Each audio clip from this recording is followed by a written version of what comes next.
The coffee should have been ready. Cassian Vance had built his life on patterns. Wake at 6, coffee at 6:15, emails by 6:30. In a world where one missed shipment could spark a war between trade families, patterns were survival. And for 2 years, one small pattern had never failed him. Greta Hollis, standing quietly by the kitchen island every morning, cup already poured, eyes down, saying almost nothing. Today, the kitchen was silent.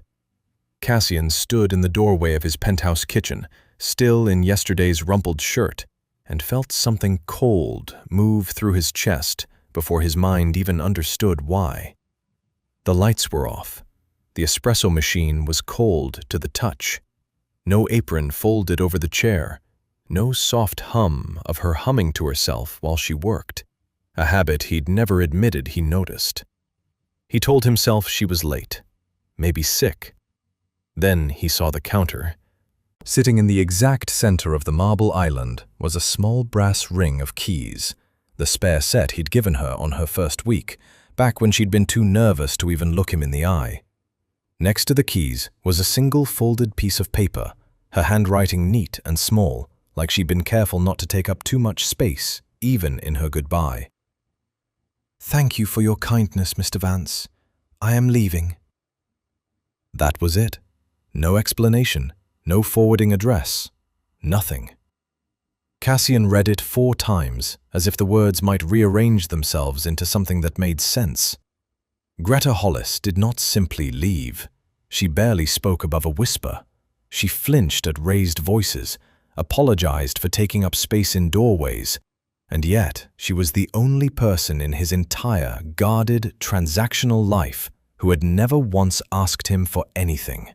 Not a raise, not a favor, not protection. And now she was gone, and the silence she left behind felt louder than any threat he'd faced in years of this business. He picked up his phone and called the one number he trusted with things like this. "Marcus," he said, voice flat in the way that made people nervous, "I need you to find someone." By the time Cassian reached the operations hub in River North, the mood had already shifted from concern to calculation. Marcus Delgado, his chief of security, a broad-shouldered man who treated every disappearance as a threat until proven otherwise, was waiting with a folder already open on the table. "You said find her," Marcus said. "I did more than that. I found a problem." Cassian didn't sit. Talk. Greta Hollis, no family in the state, no debts, no priors, nothing on paper that makes sense for someone who just walks out with a note. Marcus turned the folder toward him. But 2 nights ago, a black sedan was spotted circling her building. Same make and plate pattern we flagged near Sterling Group Associates before.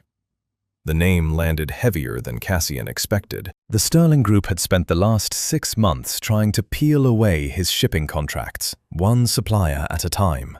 If they'd found a way inside his home, through the one person who moved through his private space every single day, it would be the most dangerous breach his organization had suffered in years. "You think she was working for them?" Cassian said. It wasn't a question. It was Marcus's face doing the talking.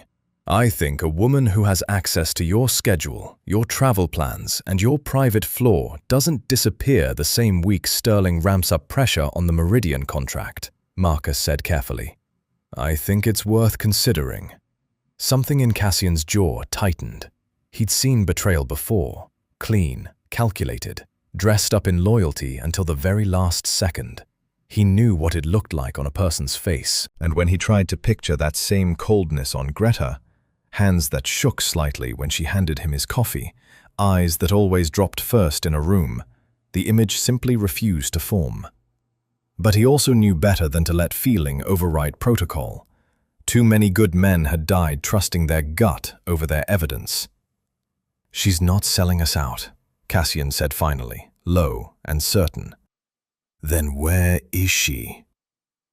Cassian didn't have an answer, and that terrified him more than any theory Marcus could put on the table. "I want eyes on every property listed under her name, every rental she's ever touched," Cassian said, "and I'm going myself." Marcus blinked. Sir, if this does trace back to Sterling, walking in yourself is— I said I'm going myself. Cassian was already reaching for his jacket. If she's in danger, I want to be the one who finds her first, and if she's guilty— His voice caught, just slightly, in a way he didn't allow anyone to hear twice. I want to hear it from her, not from a file. He walked out before Marcus could argue further, keys to the SUV already in his hand, his mind spinning through every quiet morning, every soft, "Good morning, sir," he'd barely acknowledged, searching for a version of Greta Hollis capable of betraying him. He couldn't find one. But somewhere in Pilsen, behind a door he didn't yet know existed, the truth was waiting, and it had nothing to do with betrayal at all. Cassian sat alone in the SUV outside the operations hub, engine running, the folder from Marcus resting on his lap. He hadn't opened it again yet. He was still trying to steady the strange, unfamiliar feeling twisting in his chest, something between anger and fear, and he didn't like not knowing which one was winning. His phone buzzed. Marcus calling from inside. "You're not driving off without backup," Marcus said before Cassian could even greet him. "Not with Sterling circling." "I don't need backup to talk to my own housekeeper." "You need backup in case she isn't just your housekeeper anymore." Cassian exhaled slowly, gripping the wheel. He hated that Marcus wasn't wrong to be cautious. In this world, softness got people ended. His father had taught him that lesson before Cassian was even old enough to understand it. Trust nothing you haven't verified. Suspect everyone, especially the people closest to you, because closeness was the easiest weapon to smuggle in. And yet— "Give me what you have on her," Cassian said instead. "Everything, not the summary. All of it." There was a pause, then the soft click of a printer somewhere in the background. "I'll bring it myself." 10 minutes later, Marcus slid into the passenger seat, a thicker folder in hand this time. Cassian took it and began flipping through pages under the dim glow of the streetlight. Employment records, a background check from 2 years ago, references from a modest catering company where Greta had worked before coming to him. Nothing unusual. Nothing that screamed corporate spy. "Her rent," Cassian said, tapping a line item. "She's been late 3 times this year." "So she needed the money," Marcus said. "That's motive enough for Sterling to approach her." "Or it means she was struggling and never once asked me for help." Cassian's voice hardened. 2 years in my house, Marcus. 2 years handling my calendar, my private floor access, every conversation I've had over breakfast, and she never took a single thing that wasn't hers. Not a bonus, not an advance, nothing. Marcus didn't answer right away. He'd worked for Cassian long enough to know when his boss's mind was made up, and long enough to know arguing further would only slow them down. "Fine," Marcus said. "But we do this carefully. If Sterling's people got to her, or if they're watching her building, walking in blind could tip our hand, or get her finished if she really is caught in the middle of something. We move like we're checking on an employee, nothing more." Cassian nodded once, already pulling the SUV into gear. "Where does she live?" Marcus checked the folder. "Pilsen. Small building, walk-up unit. No security cameras on the block worth mentioning. If someone wanted to grab her quietly, that's exactly the kind of place they'd pick." The words landed harder than Marcus probably intended. Cassian's foot pressed the gas a little harder than necessary as they pulled onto the expressway, the city lights blurring past the windows. For the first 20 minutes of the drive, neither of them spoke. Cassian's mind kept circling back to small, useless details. The way Greta always left his coffee exactly 2 inches from the edge of his desk, never closer, like she was afraid of intruding into his space even by a few extra inches. The way she'd once mentioned, so quietly he almost missed it, that she liked to draw. A little, just for herself, before immediately looking embarrassed and changing the subject. He'd never asked to see her drawings. He wished now that he had. "You're thinking too hard about a maid," Marcus said finally, breaking the silence, not unkindly. "She's not just a maid," Cassian said. The words surprised even him, a little rawer than he intended. "She's the only person in that penthouse who's never once looked at me like I was dangerous." Marcus glanced sideways at him, but said nothing. They arrived in Pilsen just after midnight, the neighborhood quiet except for the hum of a laundromat sign a block away and a stray cat weaving between parked cars. Cassian parked across the street from the address on file, studying the building's darkened windows. No lights on, no sign of forced entry, no black sedan waiting nearby, watching. Just an ordinary, empty street. "Third floor," Marcus said, checking the file again. "Corner unit." Cassian was out of the car before Marcus finished the sentence, moving fast, years of controlled patience suddenly gone. He took the building's front steps 2 at a time, Marcus close behind him, both men falling into the silent, practiced rhythm of people who had entered unfamiliar buildings under uncertain circumstances more times than either cared to admit. The stairwell smelled like old paint and someone's dinner from hours ago. When they reached the 3rd floor, the corner unit's door was slightly ajar. Not broken, not forced, just unlocked. Waiting. Cassian's pulse spiked. He drew his hand back before knocking, some old instinct telling him to be careful, to expect the worst. "Sterling wouldn't leave a door open," Marcus murmured behind him, reading the same signs. "That's not how they operate." "Then who did?" Neither of them had an answer. Cassian pushed the door open slowly, stepping into a space that was almost entirely empty. No furniture, no personal items, nothing that suggested anyone had lived there in years, let alone someone who'd disappeared only a day ago. It looked less like an apartment someone had fled. It looked like an apartment someone had been slowly, carefully emptying for months. And at the end of the narrow hallway, past the bare walls and dust-outlined squares where picture frames used to hang, stood a single closed door. Locked, deliberately, in a way nothing else in the apartment had been. Cassian stared at it, every instinct in his body telling him that whatever was behind it would change everything he thought he knew about Greta Hollis. He was right. He just had no idea how much. Cassian stood in front of the door for a long moment, listening. No sound came from the other side. No breathing, no shifting weight, nothing to suggest a person waited behind it. Just silence, thick and deliberate, like the room itself was holding something back. "Could be wired," Marcus said quietly, stepping up beside him. "If Sterling turned this place into a stash point, there could be cameras. Maybe worse." Cassian didn't answer. He crouched down, studying the lock. A simple deadbolt, nothing industrial, nothing that matched the paranoid security measures a corporate spy would install to protect stolen documents. That detail alone snagged at him, though he couldn't yet say why. He pulled a slim pick set from his jacket, an old habit from before he'd inherited the business, back when he still did some of the dirtier work himself. Marcus stood guard behind him, watching the stairwell, one hand resting near his hip out of pure instinct. The lock gave way in under a minute. Cassian pushed the door open slowly, bracing for anything. A hidden server room, a stack of leaked shipping schedules, maybe even a person crouched in the dark, waiting to explain herself or run. What he found instead made him stop cold in the doorway. Light.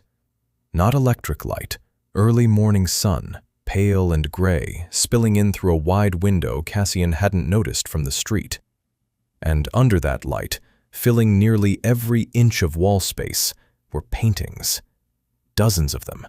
Some small, no bigger than a book, others large enough to need their own easels, propped carefully against the walls like a gallery mid-installation. "What the hell is this?" Marcus muttered, stepping in behind him. Cassian didn't answer. He was too busy staring at the nearest canvas. A portrait, unmistakably done in oil paint, rendered with a level of care that made his chest tighten in a way he didn't have a name for. It was him.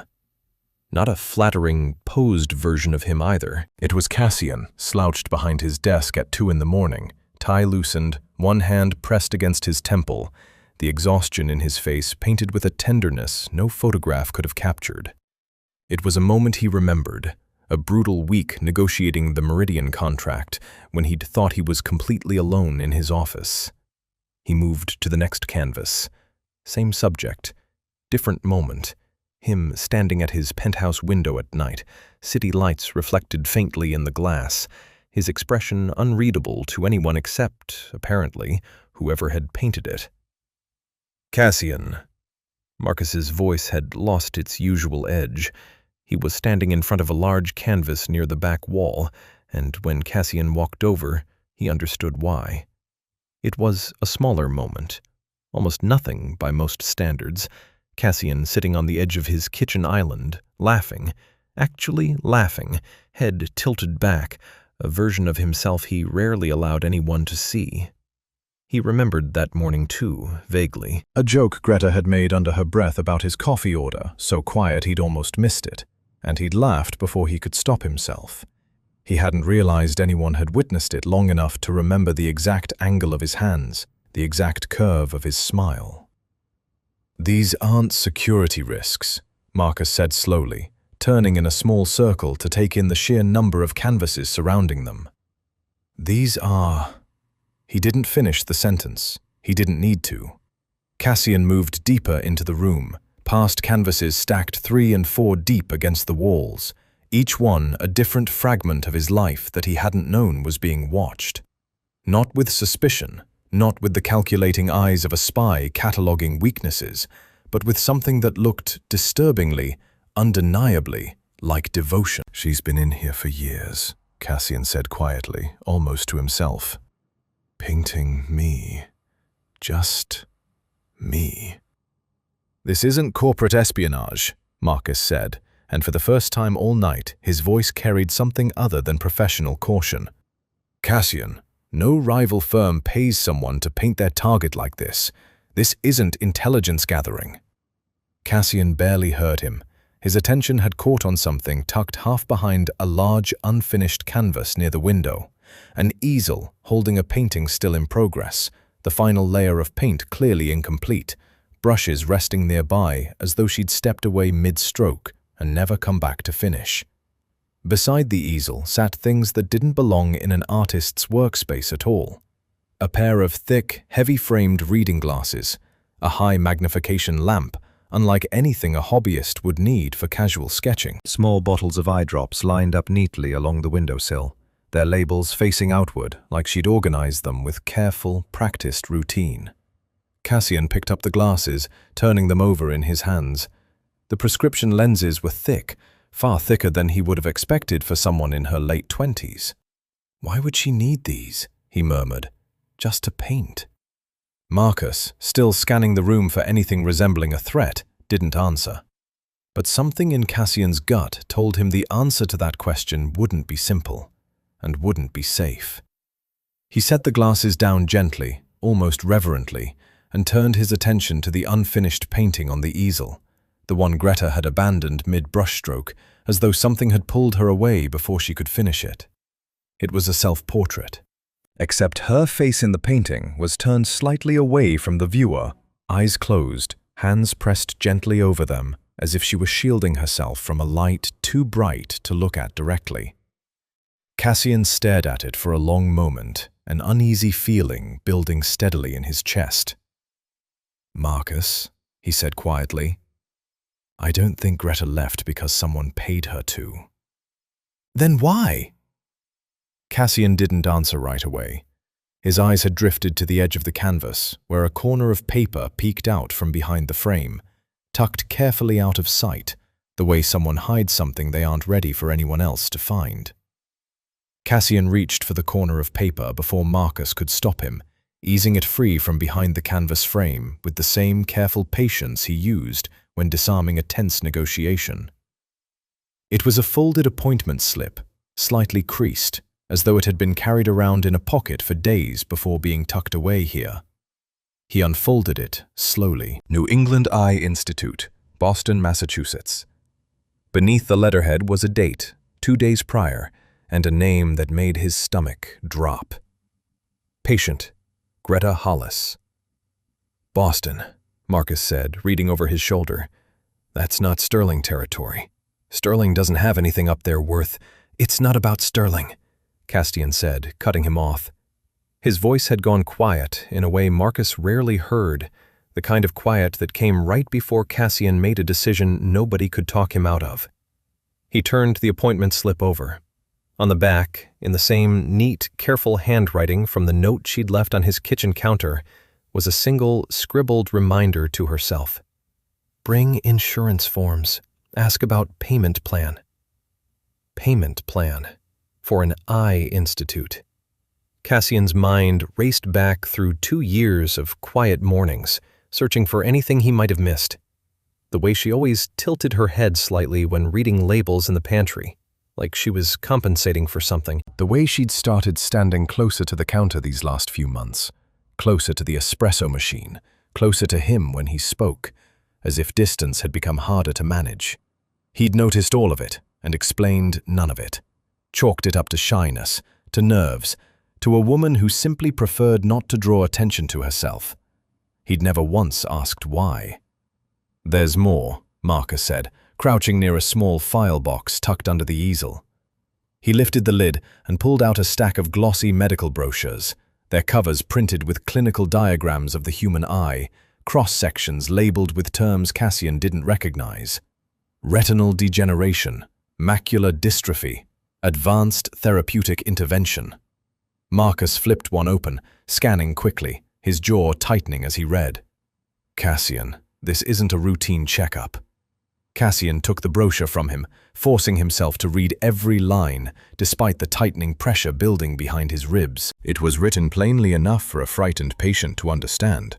A rare, aggressive condition, progressive vision loss, treatment windows measured not in years, but in weeks. He thought of every canvas surrounding them, dozens of paintings, each one rendered with obsessive, loving detail. The exact curve of his jaw, the precise shade of exhaustion under his eyes, the smallest, most fleeting expressions he hadn't known anyone was paying attention to. Not the work of someone with all the time in the world, the work of someone racing against a clock only she knew was ticking. She's been painting from memory, Cassian said slowly, the pieces sliding into place with sickening clarity. Not because she liked to draw, because she knew she wouldn't be able to see well enough to draw much longer. Marcus said nothing. There wasn't anything useful to say. Cassian set the brochure down and turned back to the unfinished self-portrait on the easel, her face turned away, eyes closed, hands pressed protectively over them. It wasn't an artistic choice. It was a confession she hadn't been ready to paint any further than that. She never told me, Castian said, and for the first time that night, something raw slipped into his voice, something that sounded less like a syndicate boss assessing a threat, and more like a man realizing he'd failed someone without ever knowing it. 2 years, Marcus. She stood 3 feet from me every single morning, and she never once said a word. Would you have noticed if she had? Marcus asked, not unkindly. Be honest.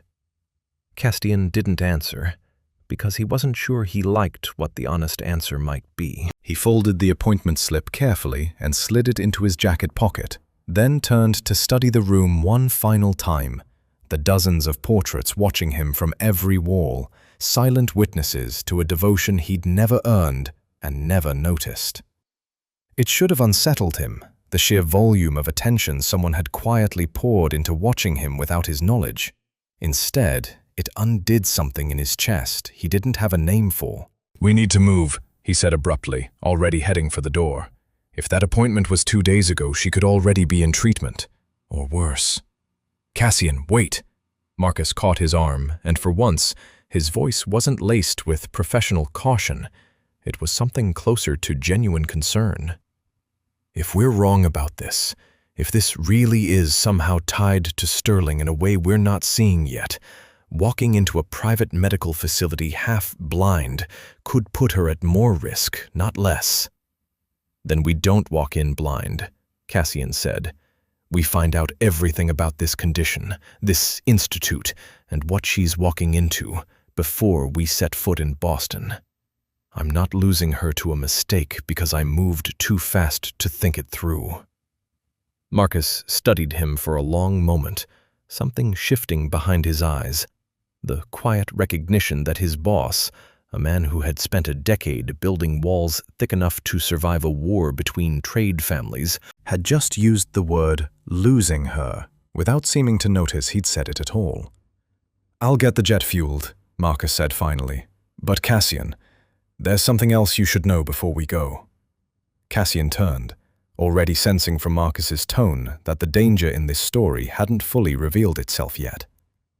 "My scouts flagged a car near her building the night before she disappeared," Marcus said quietly. "Same plate pattern we've tied to Sterling before. If they were watching her, and now she's traveling alone and vulnerable to a city where she has no protection." He didn't need to finish the sentence. Cassian was already moving toward the stairs, every instinct in him now aimed at a single, urgent goal: reaching Boston before whoever had been watching Greta Hollis decided to make their next move. The private airfield at Midway sat quiet under the pale wash of early morning light, a single jet idling on the tarmac, its engines already humming with impatience. Cassian moved across the pavement with long, purposeful strides, his jacket collar turned up against the wind, his mind still tangled in everything he'd seen in that back room in Pilsen. Marcus jogged to catch up, phone pressed to his ear, his expression tightening with every passing second. "Say that again," Marcus said into the phone, then fell silent, listening.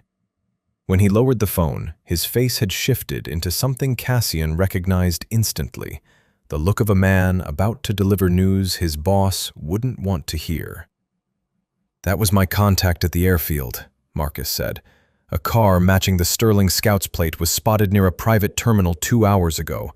Same car we flagged outside Greta's building." Cassian's jaw tightened. "Here? At this airfield?" "Headed to Boston," Marcus said. "Same city as her medical facility." For a moment, the pieces slid into place in exactly the wrong shape. A rival firm's scout, tracking Greta's movements for days. A woman traveling alone, vulnerable, carrying nothing but a folder of medical paperwork and whatever savings she'd scraped together for a risky procedure. If Sterling believed she held value, as leverage, as information, as a pressure point against Cassian, they wouldn't hesitate to use her. "I'm sending a team ahead of us," Marcus said, already dialing. 4 men, armed, quiet approach. They can secure the perimeter around the Institute before she even knows anyone's there. "No!" The word came out harder than Cassian intended, sharp enough that Marcus lowered the phone mid-dial. "No enforcers. Not near her. Not near a hospital full of patients and doctors who have nothing to do with any of this." "Cassian, if Sterling's scout is already in Boston, then I deal with it myself." Cassian was already climbing the jet's stairs, taking them 2 at a time. "Greta doesn't know anything about my world, Marcus.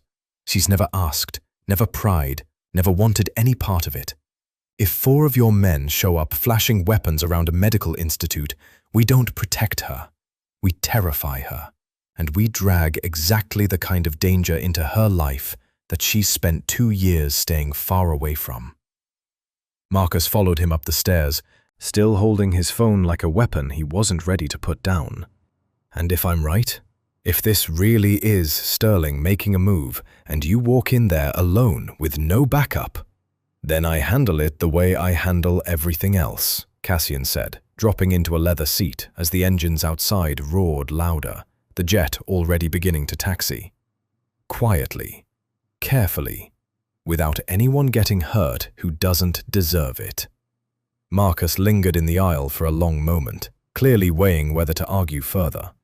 In 10 years of working together, he'd learned exactly when Cassian's decisions were negotiable and when they were carved in stone. This one, he could tell, belonged to the second category. "At least take a secure line," Marcus said finally, pulling a small satellite phone from his jacket and setting it on the seat beside Cassian. "If something goes wrong, you call me before you do anything reckless." "Define reckless," Cassian said, the faintest, humorless smile ghosting across his face. "Boarding a plane alone to chase down a woman you barely know anything about, walking into hostile territory with no team, based on a hunch and a stack of medical brochures," Marcus said flatly. "That kind of reckless." Cassian's smile faded. He looked out the window as the jet gathered speed down the runway, Chicago's skyline shrinking behind them, and thought again of the unfinished self-portrait in Greta's studio. Her face turned away, eyes closed, hands pressed protectively over them, as though she'd been quietly preparing herself for a darkness she never once mentioned to anyone. "I know enough," he said quietly.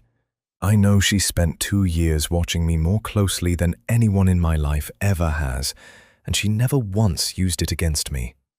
I know she's running out of time to see clearly, and instead of asking me for help, she chose to disappear rather than be a burden. And I know that if I don't get to her before Sterling does, I'll spend the rest of my life wondering what would have happened if I'd been faster." Marcus studied him for a long moment, then finally took the seat across from him, some of the tension easing from his shoulders. "You really think this is just about her eyes? Not information, not leverage, not some angle we haven't figured out yet?"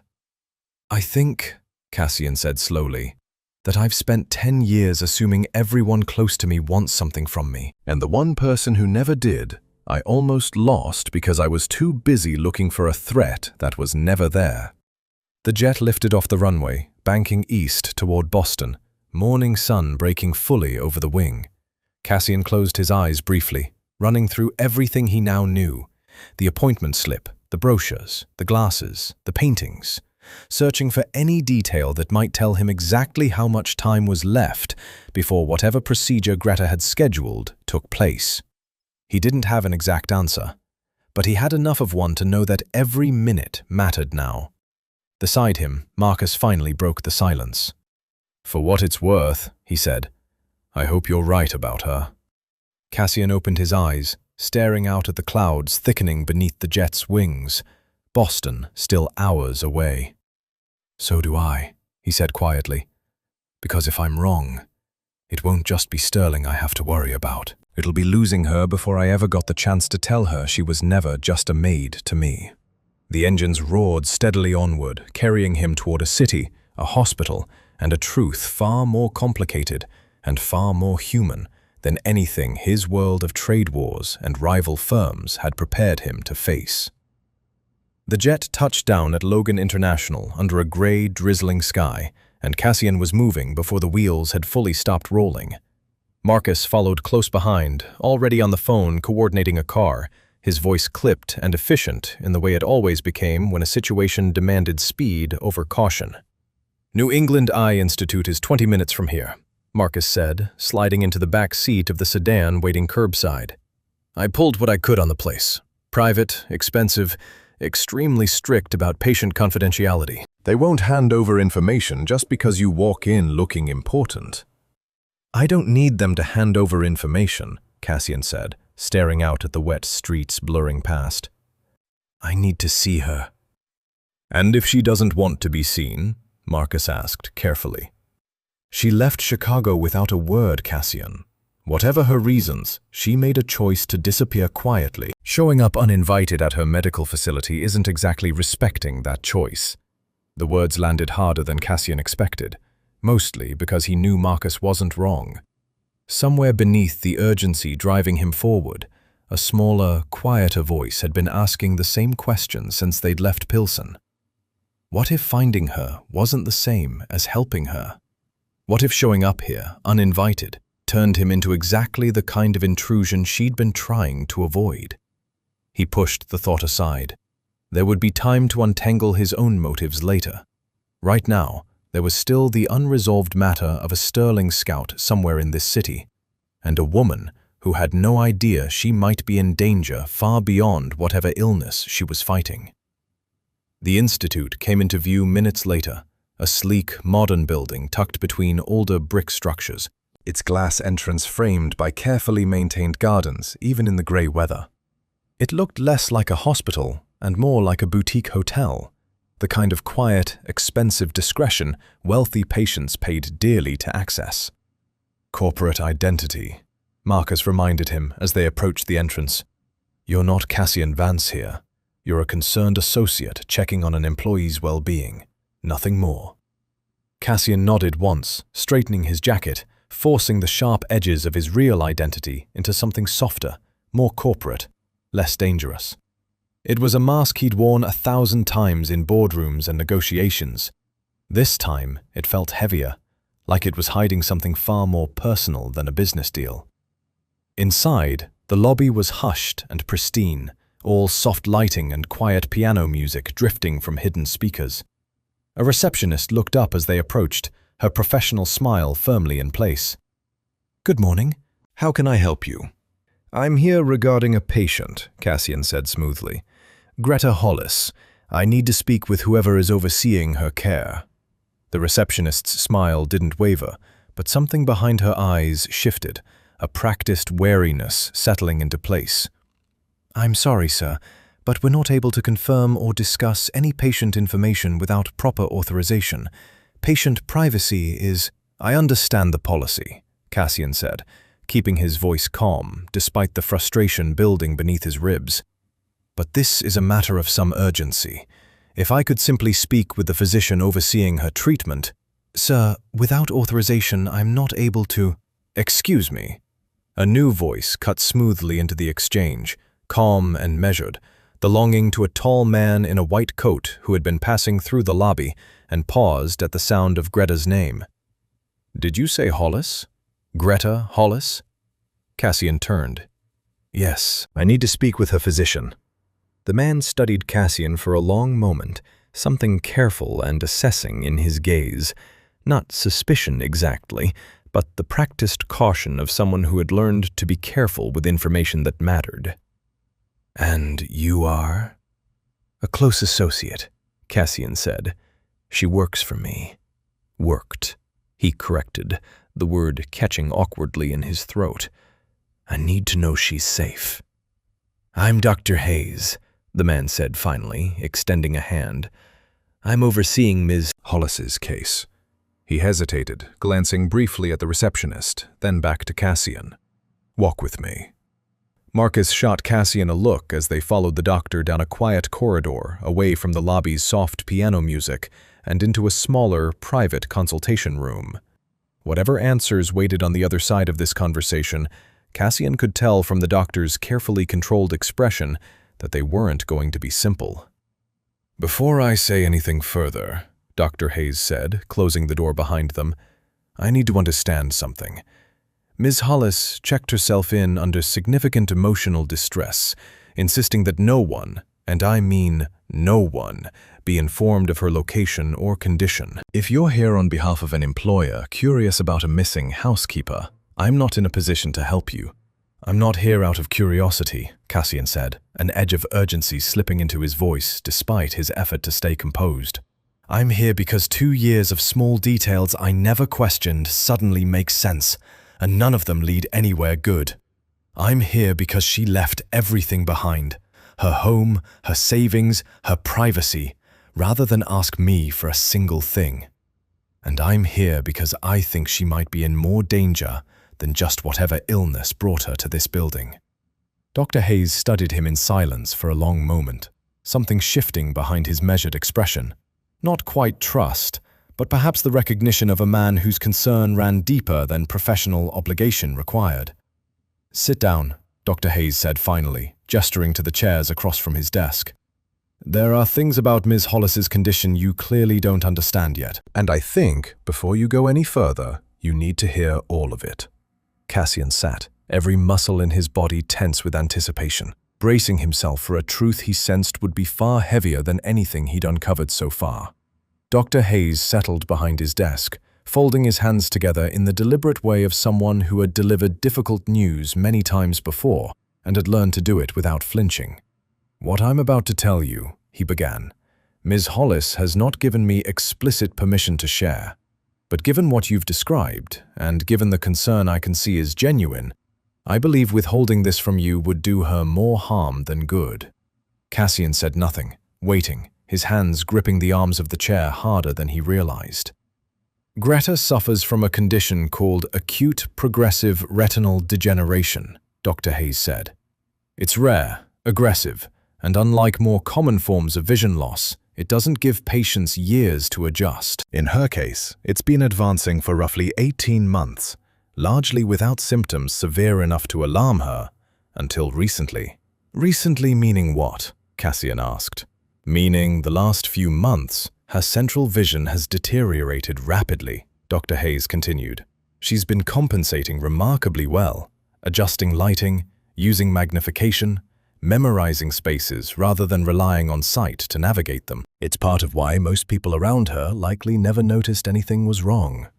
Cassian's mind flashed instantly to a dozen small memories he'd dismissed without thought. The way she stood closer to counters, the way she'd started keeping the kitchen lights brighter than before, always finding some excuse. Better for reading labels, she'd said once, and he'd simply accepted it. The way she'd memorized his schedule so precisely she never needed to check a written copy, when he'd assumed it was simply diligence. "She hid it," Cassian said quietly. "From everyone." "From everyone," Dr. Hayes confirmed. "Including, it seems, from you specifically. Which brings me to something I think you need to understand clearly, Mr. Vance," Cassian said.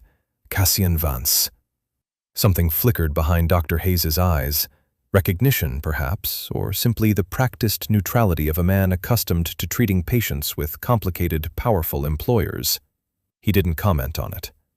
"Mr. Vance, Greta has spent the better part of 2 years saving every dollar she could toward a highly specialized surgical procedure," Dr. Hayes said. "One with a narrow window of effectiveness and a significant cost, well beyond what someone in her financial position could typically afford without assistance. She has been managing this largely alone." "Why didn't she tell me?" The question came out rougher than Cassian intended, edged with something between frustration and grief. "I could have helped. I could have paid for this the moment she mentioned it." Dr. Hayes was quiet for a moment, studying him carefully. "From what she's told me during our sessions, that's precisely why she didn't tell you." Cassian frowned. "That doesn't make sense." "Doesn't it?" Dr. Hayes leaned back slightly. "Mr. Vance, from everything Greta has shared with me, working in your household was the first place in years she felt treated with basic dignity. Quiet respect, fair wages, someone who never once made her feel small for her size, her shyness, or her circumstances. She was terrified that the moment you learned about her condition, that dynamic would shift.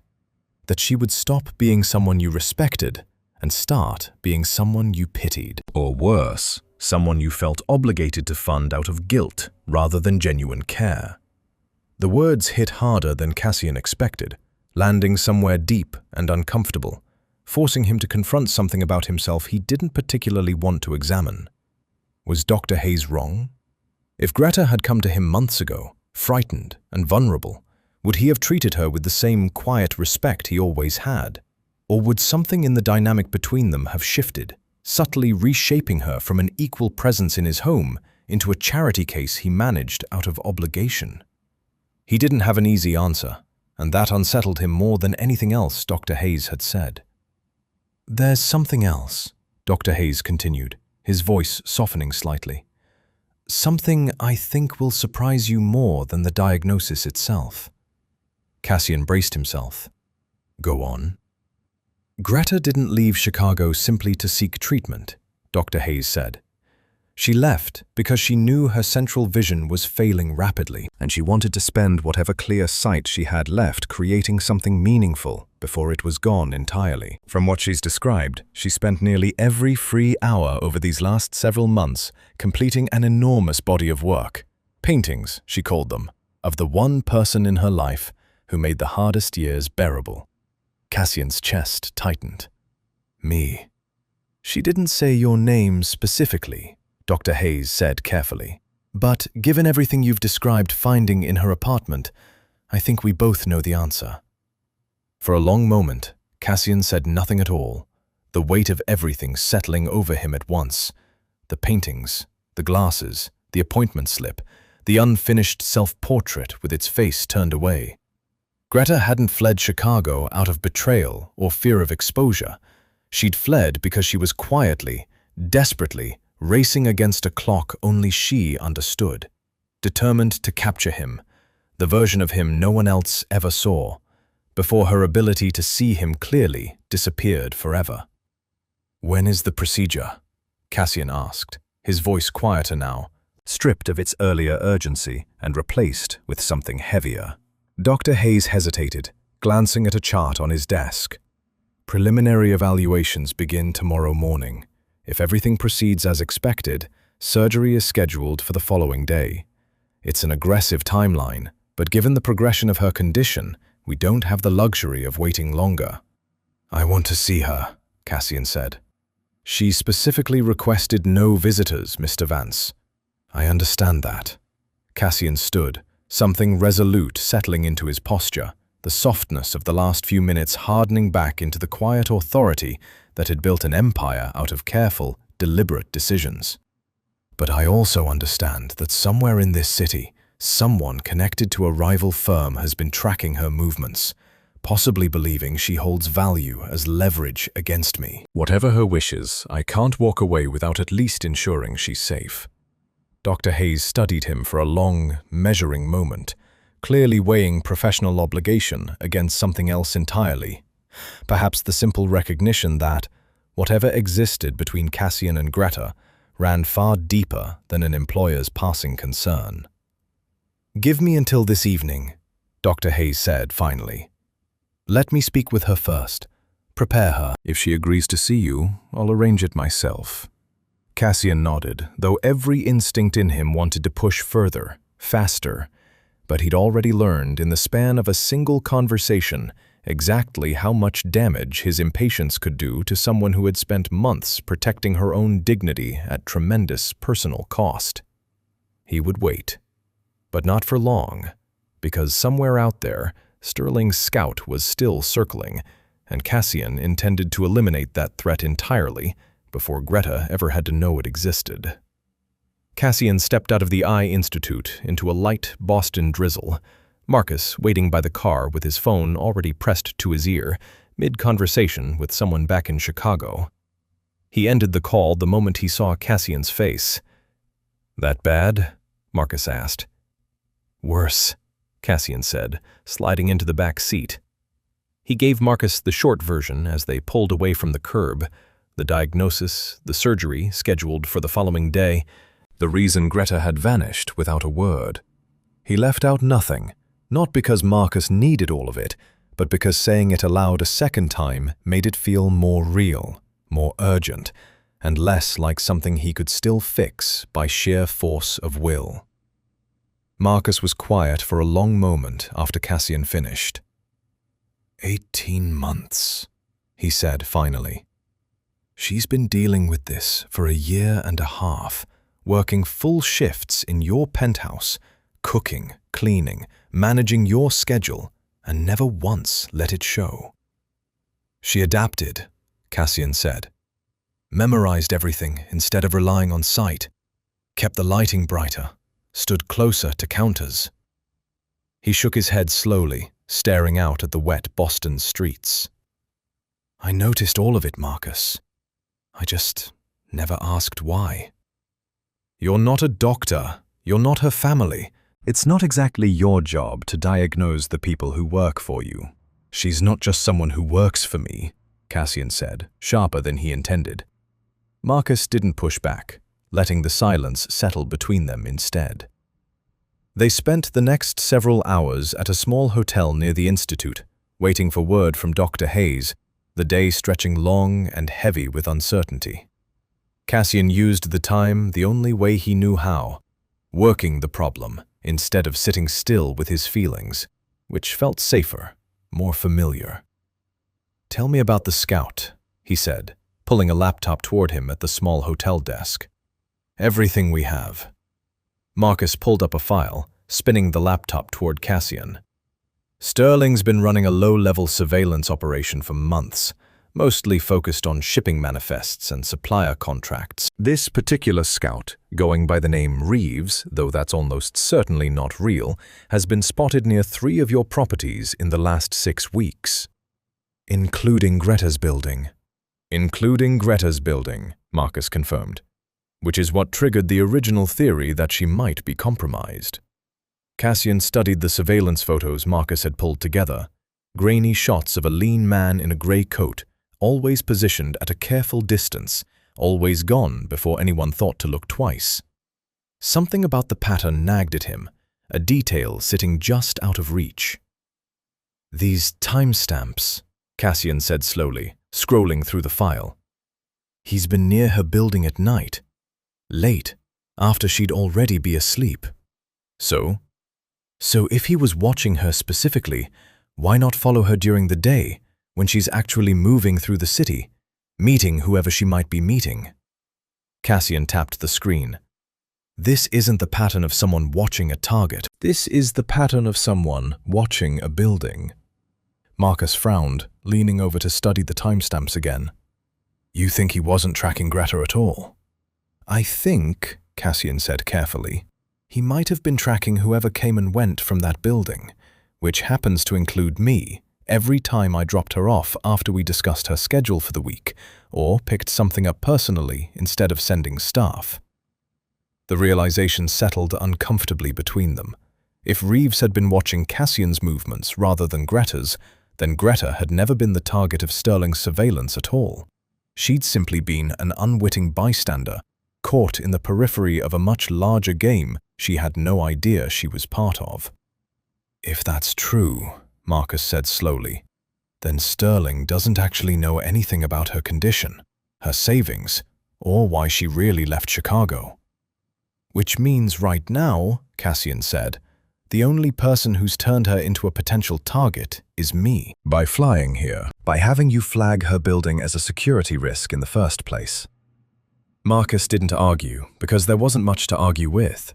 The uncomfortable truth was that Cassian's own protective instincts, the very instincts that had driven him across the country to find her, might have inadvertently placed Greta in more danger than she'd ever been in on her own.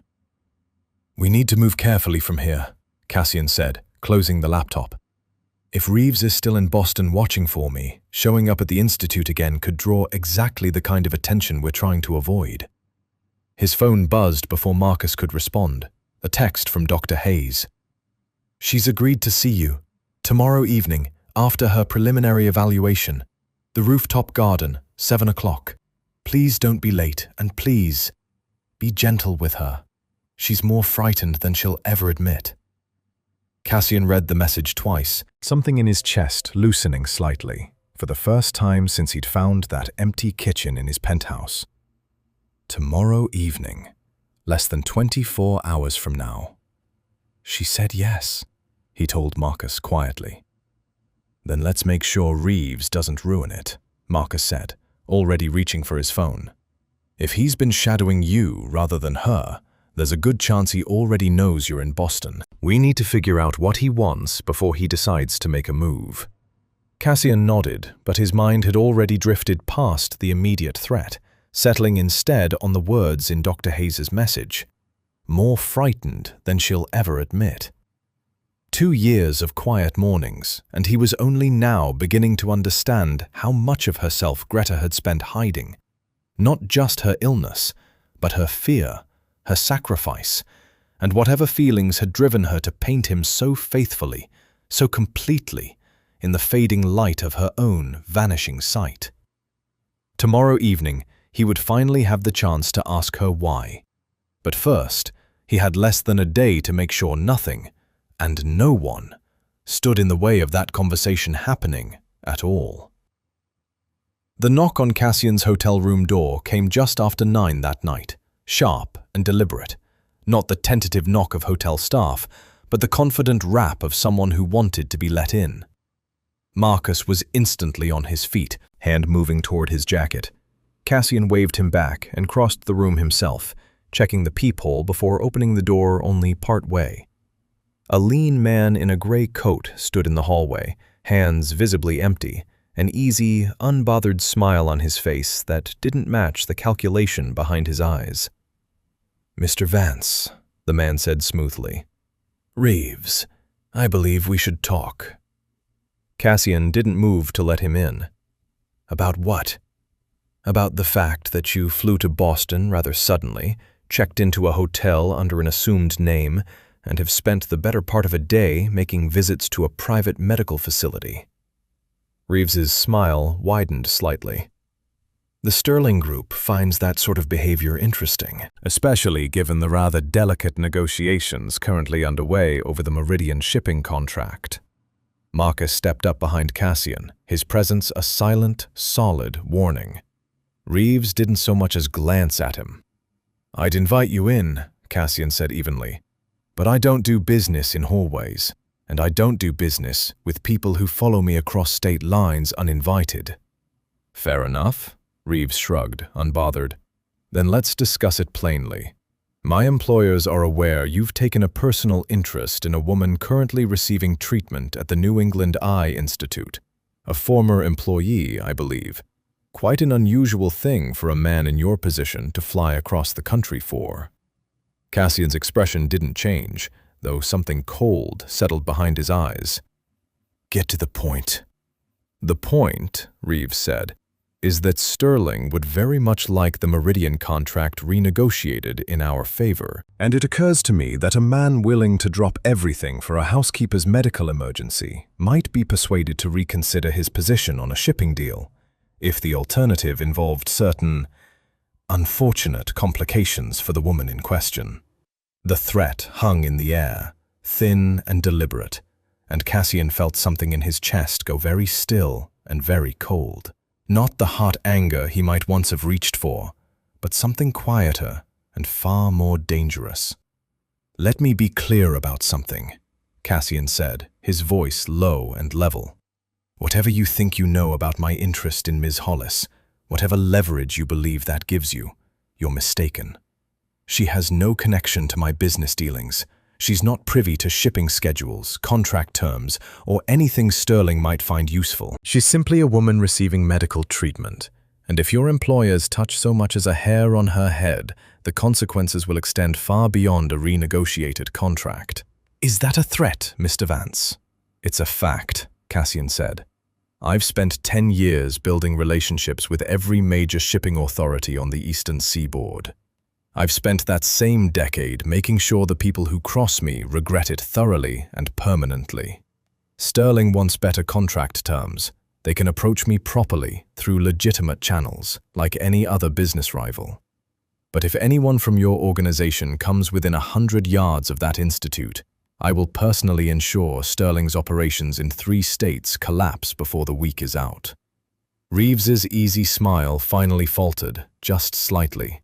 "I suggest," Cassian continued, "you call whoever sent you and explain that this particular avenue of pressure is closed, permanently. And I suggest you leave Boston tonight." For a long moment, Reeves said nothing, clearly recalculating. Then, with the practiced smoothness of a man used to strategic retreats, he inclined his head slightly. "I'll relay the message." "Do that." Reeves turned and walked back down the hallway without another word, disappearing around the corner. Marcus closed the door slowly, exhaling. "That's not the end of it," Marcus said. "Sterling won't just walk away because you made a threat in a hallway." "No," Cassian agreed, already moving to the desk, pulling out his phone. "Which is why we're not relying on threats alone." Within the hour, Cassian had contacted his legal team back in Chicago, initiating paperwork he should have arranged days ago, comprehensive non-disclosure agreements, legally binding protections extending not just to his own business dealings, but explicitly naming Greta Hollis as a private individual with no connection to ongoing negotiations. He had his lawyers draft language so airtight that any attempt by Sterling to use her as leverage would constitute a direct, provable act of corporate harassment, opening them to legal consequences severe enough to threaten their entire operation. By midnight, the documents were signed, sealed, and filed with 3 separate regulatory bodies, creating a paper trail that made any further threat against Greta legally and financially catastrophic for Sterling to pursue. That should close the door on this, Marcus said, reviewing the final paperwork over Cassian's shoulder. Even if Sterling wanted to push further, they'd be risking far more than a shipping contract now. Cassian nodded, but the tightness in his chest hadn't fully eased. He thought of Reeves's casual threat, the ease with which Greta's vulnerability had almost become a bargaining chip in a game she'd never known she was part of.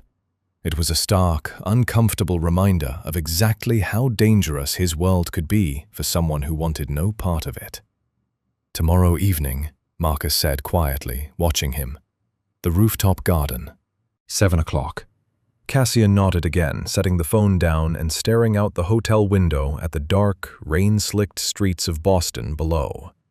Whatever threat Sterling had posed was, for now, contained. But the conversation waiting for him tomorrow evening felt more daunting than any negotiation he'd ever faced, because, for the first time in years, the stakes weren't measured in contracts or territory. They were measured in whether Greta Hollis would ever believe that his concern for her had nothing to do with guilt and everything to do with something he was only just beginning to understand himself. The rooftop garden of the New England Eye Institute was quieter than Cassian expected. A small, carefully tended space with raised flower beds, a few wrought iron benches, and string lights just beginning to flicker on against the deepening blue of early evening. He arrived at 6:50, 10 minutes early, and made himself wait by the door instead of rushing forward the way every instinct in him wanted to. He saw her before she heard him. Greta sat alone near the far railing, a soft white bandage wrapped gently around her eyes, her hands folded in her lap with the same careful stillness he remembered from countless mornings in his kitchen. She looked smaller out here, somehow, without the apron, without the kitchen counter between them. Just a woman in a plain cardigan, facing a view she could no longer see, waiting. Cassian's chest tightened at the sight of her. He forced himself to breathe evenly before he crossed the garden, his footsteps deliberately unhurried against the stone path. She turned her head slightly at the sound. "Nurse?" "I already told the last one I didn't need anything else tonight." "It's not the nurse," Cassian said quietly. Greta went very still. For a long moment she said nothing at all, her hands tightening slightly in her lap. When she finally spoke, her voice was barely above a whisper, thick with disbelief. "Mr. Vance?" "Cassian," he said, moving closer, lowering himself onto the bench beside her, careful to leave space between them. "Just Cassian, please." "How did you—" She stopped, shaking her head slightly, as though trying to piece together an explanation that made sense. "You shouldn't be here. I didn't want you to—" Her voice caught, embarrassment coloring every word. "This isn't something you needed to see. I'm just your housekeeper. There was no reason for you to fly all the way out here for someone like me." The words landed like a small blow, and Cassian felt something in his chest twist painfully at how easily she dismissed herself, how thoroughly she'd convinced herself that she mattered less than she did. "Greta," he said carefully, "I found your studio." She went rigid beside him, her breath catching audibly. "You... what?" "In Pilsen. The back room." He kept his voice gentle, deliberately calm, though everything in him wanted to close the distance between them entirely. "I saw the paintings." For a long, terrible moment, she said nothing, her hands trembling slightly where they rested in her lap. When she finally spoke, her voice was raw, stripped of its usual careful composure. "You weren't supposed to see those," she whispered. "No one was supposed to see those." "I kept them locked away for a reason." "Why?" Cassian asked, though some part of him already understood the answer. "Because—" Her voice broke slightly, and she pressed her lips together, fighting for control. "Because they weren't meant to be seen." By you, of all people. They were mine. A stupid, private thing I did with whatever time I had left before. She stopped herself, swallowing hard. It doesn't matter now. You know everything, clearly. There's no point pretending otherwise. I don't think it's stupid, Cassian said quietly. I think it might be the most honest thing anyone has ever shown me, even if I wasn't supposed to see it yet. Greta shook her head, a tear slipping from beneath the edge of her bandage, and Cassian felt something in his chest crack wide open at the sight of it. You don't understand, she whispered. I've watched you for 2 years, Cassian. I've seen every version of you that no one else gets to see.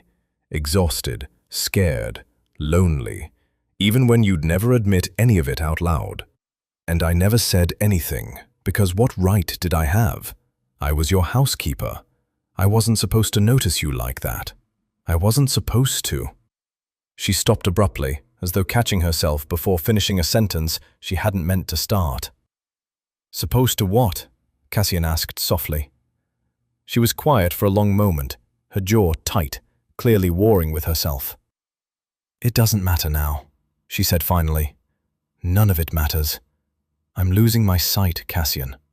By this time next week, I might never see clearly again. Whatever I felt, whatever I painted, it was always going to end with me disappearing quietly, the way I planned. You weren't supposed to feel obligated to fly across the country because your maid turned out to have a sad, complicated life you never asked about. You're not my maid, Cassian said, an edge of quiet intensity slipping into his voice. You haven't been just my maid for a long time, Greta, and I think some part of both of us has known that for longer than either of us admitted. She turned her head slightly toward him, though the bandage kept her from truly looking at him. Her expression caught somewhere between hope and fear. Cassian, let me finish, he said gently. I've spent 10 years assuming everyone close to me wanted something from me. Money, protection, leverage, favors. You never once asked me for anything, not even when you needed it most. You'd rather disappear entirely, alone, than let me see you as anything less than capable. And I think that's the most selfless, most infuriating thing anyone has ever done to me. A small, broken laugh escaped her, half sob. I didn't want your pity. This isn't pity, Cassian said, his voice thickening with an emotion he rarely allowed himself to show. I found 2 years of paintings, Greta. 2 years of you seeing me, really seeing me, in ways no one else ever bothered to. You didn't just notice me, you understood me. And I spent all that time too guarded, too careful to notice what was standing 3 feet away from me every single morning. Greta's hands trembled in her lap, tears slipping freely now from beneath her bandage. I was so afraid, she whispered. Afraid you'd feel obligated. Afraid you'd only care because you felt guilty. Afraid that if I told you the truth, you'd stop seeing me as someone worth respecting and start seeing me as someone to fix. I don't want to fix you, Cassian said quietly, reaching over to take her trembling hand gently in his own. I want to be here, however that looks, for however long it takes. Greta's breath hitched, her fingers curling slowly around his, and for the first time since he'd found that empty kitchen days ago, Cassian felt something settle deeply and certainly into place. Not relief exactly, but something steadier, something that felt, against every hardened instinct he'd built his life around, remarkably like hope. Morning came to Boston in soft grey light, filtering through the tall windows of the private recovery suite where Greta lay resting, fresh bandages wrapped carefully over her eyes, following the surgery that had stretched nearly 6 hours the night before. Cassian had not left the hallway outside once during those 6 hours, refusing every offer of coffee, every suggestion that he go back to the hotel and rest. Marcus had eventually given up arguing and simply sat beside him in silence, the two of them waiting together, the way soldiers wait for news from a battlefield they can't influence. When Dr. Hayes finally emerged, exhaustion etched into his face, but his eyes carrying something cautiously hopeful. Cassian had stood so fast his chair nearly toppled. "The procedure went well," Dr. Hayes had said. "Better than we hoped, honestly. We won't know the full extent of restored vision for a few weeks as the healing progresses, but early indicators are promising." Very promising. Now, sitting beside her bed in the quiet recovery suite, Cassian watched Greta's chest rise and fall in steady, peaceful sleep, and allowed himself, for the first time in days, to simply breathe. She stirred slowly as the morning light strengthened, her hand shifting slightly against the blanket before her voice came, still thick with sleep. "Cassian?" "I'm here," he said softly, leaning forward, taking her hand gently in both of his. "You stayed the whole night. I wasn't going anywhere." She was quiet for a moment, her thumb brushing lightly against his fingers, an unfamiliar tenderness in the small gesture that neither of them had ever allowed themselves before. "The doctor said it went well," she said quietly, "that there's a real chance I might keep most of my sight." "I heard," Cassian said, his voice rougher than he intended. "Greta, I need to tell you something, and I need you to actually listen instead of finding a way to talk yourself out of hearing it." She turned her bandaged face toward him, waiting. "These last few days," Cassian said slowly, "I've thought about everything you did, working in silence, saving every dollar, painting through pain you never let anyone see, choosing to disappear rather than let me feel obligated to help you. And I keep coming back to the same thought over and over. You spent 2 years protecting my dignity, my privacy, my exhaustion, in ways I never once acknowledged. And I let you disappear because I was too guarded to ask why a woman who barely spoke above a whisper had started standing closer to counters, or why her hands sometimes trembled, reaching for things that should have been easy to find." "Cassian, let me finish," he said gently, his voice catching slightly, an unfamiliar vulnerability bleeding through words he'd normally deliver with total control. "I run one of the most guarded operations in this city.